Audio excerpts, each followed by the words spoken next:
kureba uburyo ushobora gufungura mashine yawe irimo systeme ya Windows 8 kuzamura, Windows 8, Windows 8.1, Windows 10 n'izindi, uburyo wafunguramo SafeMode, kuko SafeMode ubundi uko yafungurwaga mbere hakoresha za Windows 7, Windows XP n'izindi za Vista, icyo gihe wakandaga F8 gusa ugahita ubona option wakoresha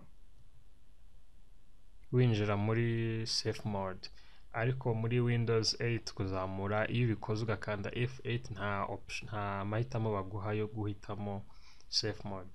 So muri Windows 8 kuzamura bikora mu buryo butandukanye. Ushobora kwibaza uti wenda SafeMode ni iki? SafeMode ni mode ujyamo ya system yawe igufasha kuba wakora ibintu utakora muri mode isanzwe ya Windows.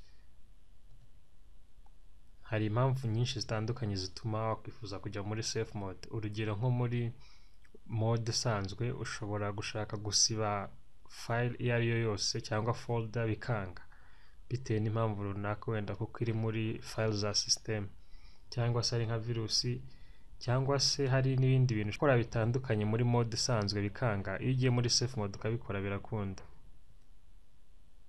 Icyo gihe rero ushaka kwinjira muri SafeMode muri Windows 8, icyambere ukora na Windows 8 n'izindi zose kuzamura. So icyambere ukora ukanda Windows key na R, icyo gihe bakakuzanira iyi run. Iyo bayizanye wandikamo ms config ugakanda OK, ukabona izi system configuration, then ugakanda kuri boot ugahitamo safe boot, ugakanda OK, ugakanda restart. Iyo ukanze restart icyo gihe mudasobwa yawe itangira muri SafeMode.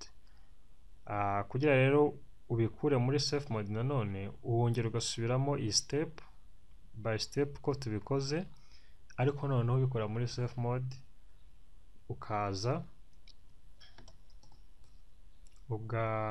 iyi SafeMode noneho ukayikuramo ugakanda OK. Icyo gihe uri muri SafeMode ugakanda restart irongera igatangira mu buryo busanzwe.